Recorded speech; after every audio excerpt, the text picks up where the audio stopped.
which is, of course, Morse code for Achtung, Achtung. That is absolutely my favourite. That's just brilliant. I mean, I'm not very good at Morse. It was a bit slow, wasn't it? It was a bit ham-fisted, but how about that? Yeah, I wouldn't want you in the middle of the Atlantic with a U-boat crawling around, that's for sure. yeah. We're over here.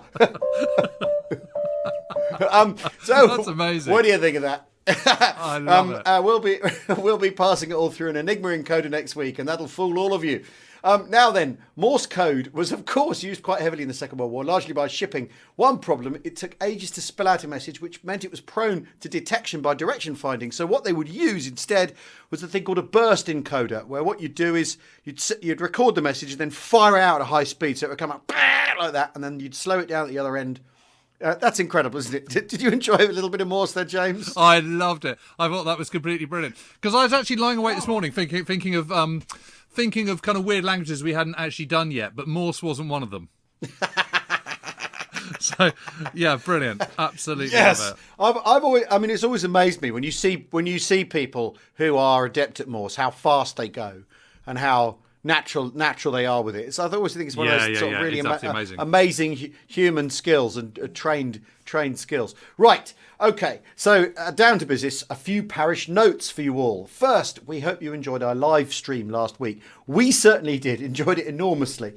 Around 750 of you joined us live and bombarded us with some brilliant questions and outrageous comments. It's available on YouTube if you'd like to watch it back. I haven't watched it back. I'm not. Oh, it's a bit weird watching yourself, isn't it? It is. Well, even decades doing telly, it is like it's worse than your voice on the answer phone message by like a million. I mean, Frank Skinner's a sort of pal of mine, and he's quite happy to sit and watch himself on TV and slaps his thigh laughing at his own stuff, which is very peculiar. But I can't do it. I basically can't bear it. But so I haven't watched it back. Well, I enjoyed it enormously. You enjoyed it, didn't you, James? Yeah, no, I did. I really enjoyed it. I love getting all the messages in sort of real time as we were doing it. It was fun. Yeah. So no, I'm all up for that and up for doing more. Brilliant. The thing about kind of listening to yourself back is I have this really bad habit of start aping people's accents. I just can't help myself. It's terrible in India, as you can imagine, or the deep south of America and stuff.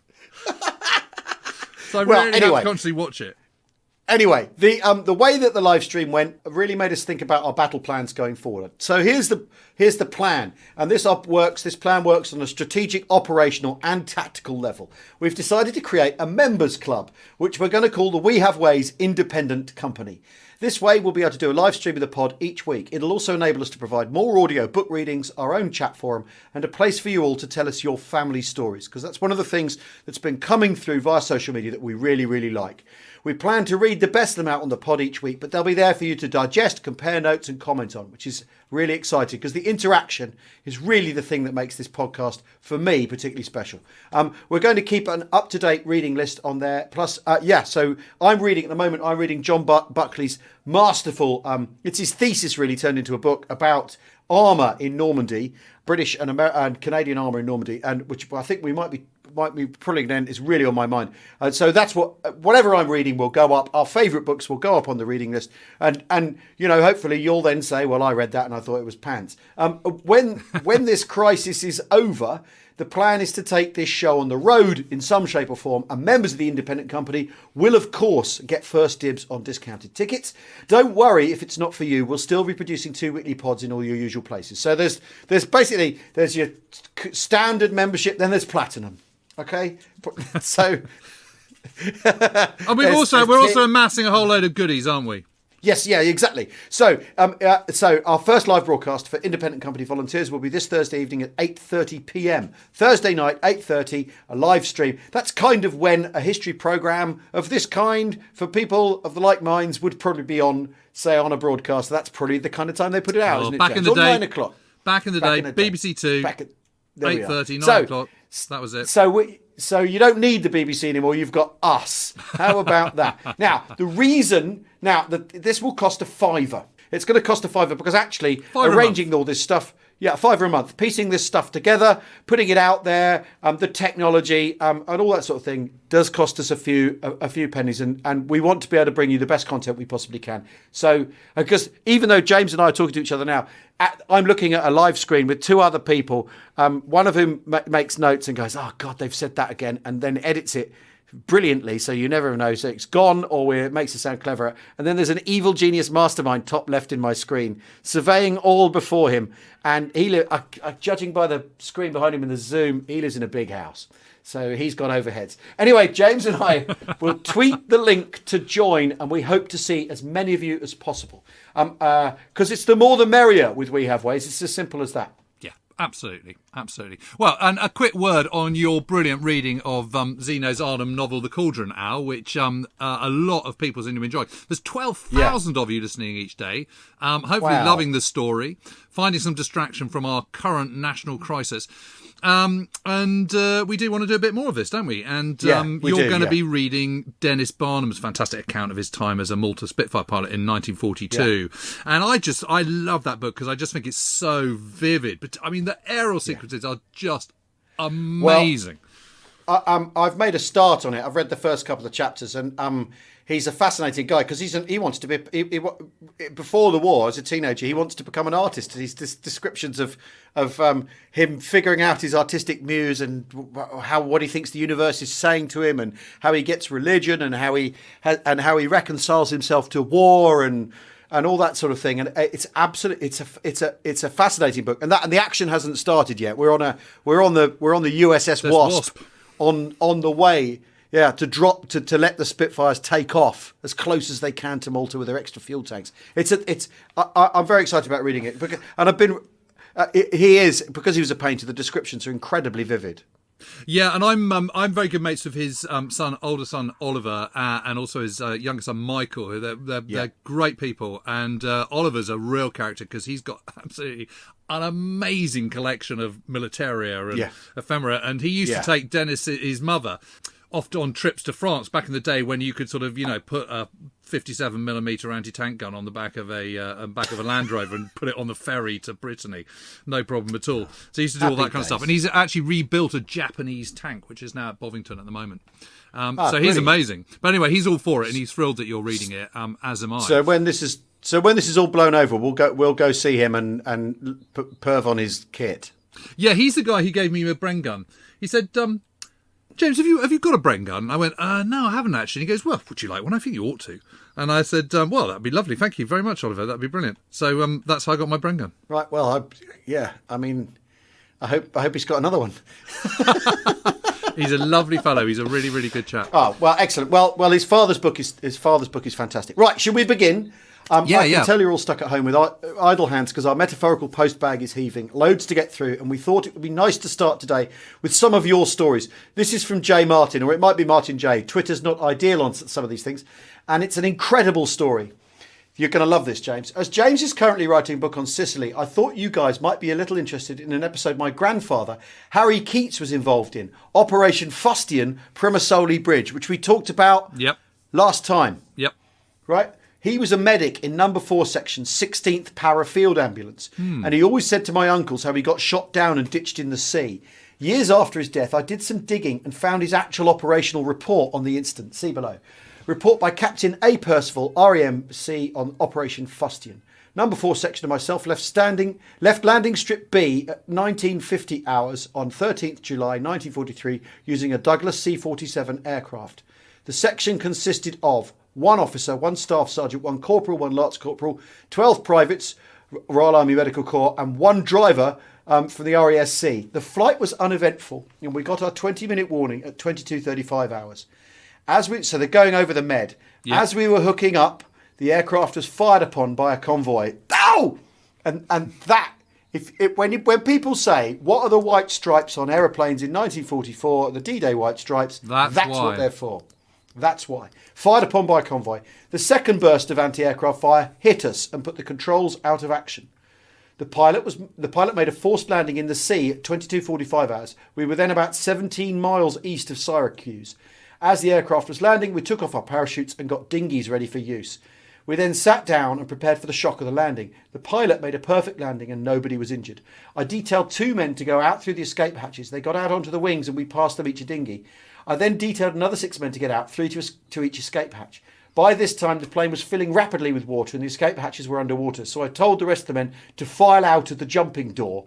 They did so in an orderly fashion until eventually the plane was totally submerged. I think that at this time there was Staff Sergeant Anderson, Corporal Amos, Private White and myself left in the plane. Staff Sergeant Anderson and myself managed to swim out of the aircraft, which was down 30 feet below water at the time. Apparently Corporal Amos and Private White failed to get out. We all gathered around the dinghies for about 20 to 30 minutes until we were picked up by a Greek destroyer. I was then able to check up on who was missing. There was Corporal Amos, Private White, Private Wheeler and Driver Went. We failed to see either of the last 2 mentioned in the sea using the ship's searchlight. Eventually we were taken to Malta, docking there at 0700 hours on the 14th. Signed Percival, Captain RAMC, Officer in charge of the section, Commander of the section at Field, 16th July 1943. How amazing. That Isn't is that amazing? Absolutely. And also, it's just the incredibly bald, sort of stark language, isn't it? By this time, the plane was completely submerged. We had to swim out 30 feet. Yeah, I detailed 2 men to get out those bloody escape hatches. Yeah, I mean, exactly. Jesus. You're right. That is amazing. You're right. I mean, how terrifying must that have been? I mean, unbelievable. Well, how much kit? And the other thing, how much kit are these parachutists carrying? Oh, they're medics, so they're not all armed. They're not armed to the teeth, are they? But they'll have kit bags with plasma in or whatever, medical supplies. So if you're 30 feet below water in hobnail boots, and they've ditched their parachutes, which are incredibly heavy parachutes, they've ditched their chutes. You're in hobnail boots with a steel helmet on. I mean, it probably flung your helmet off, but you know what I mean? And that's tough to get. I mean, it's absolutely amazing. And then there's a footnote. There's a sad note to this story. It was just a week after my granddad's untimely death in 1978. A gentleman knocked on the door of my nan's flat asking for Harry Keats. After being informed that he had just passed away, the man, who was Scottish, said he'd been searching for years to find him and said if it wasn't for my granddad, he would have drowned in the sea. Oh. He also asked if Harold had escaped from Arnhem, as he said lots were captured. What a story. Wow. Gosh, that is really J. Martin or Martin J, whoever you are, thank you. That is absolutely fantastic. Yeah, I've just been reading about an amazing crash this week, actually, Al, that Monty was involved with. Really? On the 28th of July, 1943. So he was going off to... So what happened was this big meeting between Alexander, Patton and Monty at Syracuse on Sunday the 25th of July. Yep. Basically, they were going to talk out stuff. Yeah. And Monty goes, well, I think it's absolutely great that you're performing so well. So I'd really like your boys in 7th Army to give a really good effort on the coastal road on Highway 120, which is the one that goes through Nicosia and to Troina on the northern flank. And Patton is really suspicious about this. What's the catch? What are these bastard limeys up to and all the rest of it? And actually, there's no catch whatsoever. He just genuinely thinks it would be great if the Americans helped a bit. Yeah. And originally he was the original plan was to burst into Catania plane, get Catania, push on up to Messina, and it'll all be over in sort of 10 days. That was the kind of best case scenario based on the very rapid success they'd had in the initial invasion. So that was why 7th Army to start off with had a secondary role. But as the campaign develops, obviously it makes sense to bring 7th Army into the fold. Anyway. Yes. Patton has his nose massively put out of joint because Monty hasn't arranged a band or fanfare or razzmatazz or laid on a lunch or anything. So basically, they've had this meeting. That would bother me. Well, honestly, it bothers Patton. I mean, when I come round to yours and there aren't pipes and drums, I have to say I get pretty annoyed. Well, I have noticed that. So anyway, so 3 days later, they're going to finalise their plan. So the idea is the kind of final phase of kind of mopping up the island is going to start on the 1st of August. So they go for another meeting, and he flies over. And you'll remember that Monty has this B-17, which he's won in a sort of bet and absolutely insisted Eisenhower kind of honours. So he loves this B-17, and he insists on flying over there. So he's got Harry Broadhurst, who's the commander of the Desert Air Force at the time, on board. He's got Freddie de Gangan, his chief of staff, and various others. Yeah. They fly into Palermo, but the airfield at Palermo isn't long enough for a B-17. So as they go off they touch down, the pilot suddenly realises that they're going to crash into a hangar at the far end if they're not careful. So he has to apply massive brakes, and they're still not stopping enough. So he then puts brakes on one side, opens the throttle on the engines on the other, so that the plane veers off to the port side. And the whole undercarriage collapses. The wing tips the ground. One of the engines gets smashed. Anyway, the whole time, Monty's just reading a book. Of course he is. Gets off completely unharmed. Yeah. Not in the slightest bit fussed. Makes really no issue about it whatsoever. They then go off and see Patton. Patton has laid on marching bands, guards of honour, the whole thing. He's set himself up in the Palazzo dei Normandiae, which is the kind of, the royal palace in Palermo, the whole shebang. Well, because of course, still absolutely suspicious. And you say Normandiae because after all, the Normans conquered Sicily. It was one of the of course, one exactly. of the destinations. I mean, the peculiar historical links that span the centuries there. Yeah, wow. Yeah, and I've just been writing about the castle of Roger II of Normandy, over which this is the Azore one that the Canadians were fighting up. Anyway, so he has this very, very near miss crash, which if I'd read that before, I'd completely forgotten about it. Yeah, and there's your what if. Just imagine if that hadn't been for the that's your what if, because if it hadn't been for the cool-headed, quick thinking of the pilot, I mean, they'd have probably all died. Yeah, they'd have all been killed. Yeah, and it'd be like blow up, boom, good night, Charlie. Like Bertram Ramsay. Yeah. Yeah, exactly. Incredible. That. Well, we're going to take a short break while I bring up the Piat. See you in a moment.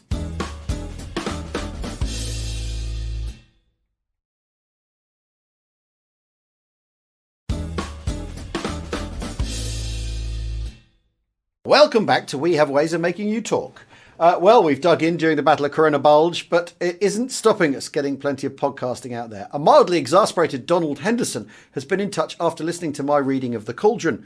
Zeno's Cauldron is, of course, impossible to find. He also wrote 4 Sergeants about Sicily. And he read that. Is it any good? Also based on his own experiences? ? Love the podcast, by the way. My go-to pod. Yeah, sorry about that. You used to be able to pick up copies of the Don't know about that book. Yeah, well, 4 Sergeants, nor do I. I mean, I've only read The Cauldron by Zeno, but he did write quite a lot of this kind of hard-boiled war fiction. Yeah, I mean, you used to be able to pick up copies of The Cauldron for a couple of quid before I started reading it and talking about it online. I need to quickly look up 4 Sergeants before this goes live then, don't I? Yeah, I think probably. You won't be able to get your hands on it. There are no paperbacks, and Amazon has one hardback for £124.95p. Wow. Hold on, we're setting the agenda out of print for Second World War books. 4 Sergeants. Right, a cracking piece of correspondence from Dr. Guy Bowman of Exeter University. First, may I say how much I enjoy your podcast. I think that's saying loving the show, but I can't like the way of an academic would. First, may I say how much I enjoy your podcast, citation needed, and the work that you're trying to do, trying to widen understanding the Second World War. Thank you very much. That is sort of what we're trying to do. I have recently written a book called The Indian Contingent, The Forgotten Muslim Soldiers of Dunkirk, which concerns Force K6 of the Indian Army, mule drivers from the RIASC, who joined the BEF in France and were evacuated in May and June 1940, some from Dunkirk. One company of 320 men ended up in POW camps, and the stories of their captivity, some joining the German army and some escaping, are fascinating and completely unknown. The rest of the men stayed in the UK until early 44 and made friends up and down the country, usually in small towns and villages. They fell in love and left several babies behind. All these stories are told in the book. Best wishes, Guy. Now, have you read this, James? No, do you know this stuff? I've got it, and I've flicked through it because we were thinking of trying to get him in on the at the Chalk Valley History Festival, which obviously sadly no more. Yeah, and it's an amazing story, and it wasn't one I really knew about, I've got to say. I mean, I knew there were some Indian troops there. Because everyone gets very hot under the collar when they watch Dunkirk and go, well, there were Indian troops at Dunkirk, and actually there were. And the interesting thing about Force K is that... But before you... Because of course there were, because the Second World War is a British imperial and dominion effort. Yes. It isn't plucky little England, it isn't the UK, it's an imperial effort. So of course there were. Yeah, exactly. And it's absolutely fascinating. And what's also interesting is why the Force K6 muleteers were all Muslim. And that was because... So they were all Pashtuns and Pathans from what is now Pakistan. And the reason was because whenever you get Indian troops involved, because there's many different religions and all the rest of it, they have all these different ration scales. And so they didn't want to complicate things. And Muslims have a less complicated... food requirements than Hindus. which is why there were Muslims out there rather than Hindus or all the rest of it. And they, by all accounts, they did very well. Most of them were picked up. There was some 2,500 of them. Most of them were picked up and got back across the channel. But there was this one company that didn't make it. And one of them managed to escape from his POW camp by pretending to be a French colonial troop. Right. I don't know why that was particularly important, and why that was different, but that was the case. Well, because there was an amnesty, an amnesty, wasn't there, with French prisoners of war later in 1940, wasn't there, where people they released maybe the prisoners that's of war they captured the Germans. Yeah, and that's maybe. so he passed himself off as a French colonial in order to get out. That must be. I mean, I'd love to read this. This sounds absolutely fantastic, because this is the thing. This also goes back to stuff we were talking about, Dan Tobb and all the stuff about British power and British reach. What was at Britain's disposal at the start of the war, which is this massive imperial effort. And here you have, I mean, there are mule drivers, but what you can see is, if it came to it, let's say that you end up with a stalemate trench warfare thing in Europe, and that they don't break through at Sedan and all that sort of stuff. Yeah. That the Ardennes Falgelb doesn't work. Eventually, you're looking at soldiers, lots and lots of Indian soldiers on a front line in France fighting the Germans, and that's the long term kind of projected thing. And then the Indian Army, of course, are all over the desert and all over. We talked about Iran and Iraq. Again, quite recently, yes, that the Indian Army feature heavily all over the. It's just in Europe, which is the bit people think of as the war primarily. Yeah. Well, it's the Indian Army. Indian Army was the largest volunteer army the world has ever known. 2 million volunteers. Yeah. I mean, I know there's a sort of there's some debate about just how voluntary they were, but they were volunteers. I mean, there was huge peer pressure within certain groups to kind of join up together and in certain areas and all the rest of it. And also with the Gurkhas as well. There was the thing that's what you did. But also tied into that, British racial ideas about martial races, that some of the Sikhs particularly were suited to military service. Yes. And other parts of India, peoples in India weren't reliable as soldiers, and so you say a volunteer army of 2 million. How big an army? If I mean, they'd never been able to introduce conscription in India, but if they'd really tried hard to recruit people, a massive army could have been delivered, I suppose. I mean, that's well, I remember interviewing. Although the politics. I remember interviewing this guy called Mandeep Singh, and he lived in a very small village. He was a sort of peasant family, incredibly poor. Yeah. He got married because that was arranged by his parents, and they suddenly realised they hadn't got any money, and the recruitments were coming round, and he suddenly thought, well, that sounds like a bit of a solution to a problem. I'll get a job. So literally, he went off and he didn't see his wife again for 4 years. But that's how men have joined the armies of the world, time immemorial. I guess you're absolutely right, but it was just so interesting, this whole process. Yeah. And I said to him, well, weren't you a bit kind of, were you a bit not any concerns about kind of just leaving your village that you've lived in all your entire life and suddenly being shipped over to Egypt? He was. No, it was all quite interesting, really. Nah, not really. Yeah, literally. It was absolutely amazing. Yeah. But, okay, so I've got the name of the guy who escaped. He was called Jemadar Jayan Dad. He disguised himself as a French colonial soldier, and got to Gibraltar in the end. And apparently he managed to. So he went over the Pyrenees, or maybe he got a boat. I don't know. But anyway, he got to Gibraltar, but he'd already served 26 years in the British Indian Army at the time of his capture. Wow. It's what is a Jemadar? That what rank is that? It's a sergeant. What's isn't that it? the equivalent it's of? a sergeant, I think. I think I've just. I mean, I'll be honest. I've just. I knew this when I was writing Burma 44, but some information goes to the back of the filing cabinet, the mental filing cabinet. The rank remained in use in the Indian Army until 1965 as the lowest rank of junior commissioned officer. Oh, okay. So that's like a second lieutenant. for 26 years. Maybe he'd got a sort of commission in the field sort of thing. Yeah. Well, also opportunities for promotion in the Indian Army had British people in your way if you're an Indian. Yes, that's a fair point. Didn't they? Yeah. But it's an amazing story. Havildar is a sergeant. And I think a huge thanks to Guy for getting in touch. And that's the kind of book that will appear on the Patreon when we've got it up and running. On our books, maybe you should try a reading list, things we're interested in, because we want to, We're going to put some chit chat on there, aren't we? We're going to post stuff. Plenty of chit chat. Yeah. And pictures of ephemera and all sorts. Yeah, and family stories as well, because I think that the one we had just now from J. Martin or Martin J. We'll never know. Please write to let us know. It's just the sort of thing we're interested in, because it's that sort of patchwork of individual experiences that you can weave together and create a fuller picture. I think I put that quite well. Yeah, definitely. Surprising, really. Definitely. Anyway, we have to go. That's it for today. Xeno will be finished this week. Where the hell are 30 Core? A reminder, we'll have our Thursday bonus app. Thursday bonus app on first thing, and then we'll be live streaming on Thursday evening at 8:30 p.m. UK time. More on that to follow on our @WeHaveWaysPod Twitter account. We'll be letting you know the details for that. We'll be retweeting it, letting you know. Thanks very much. Cheerio all. Cheerio.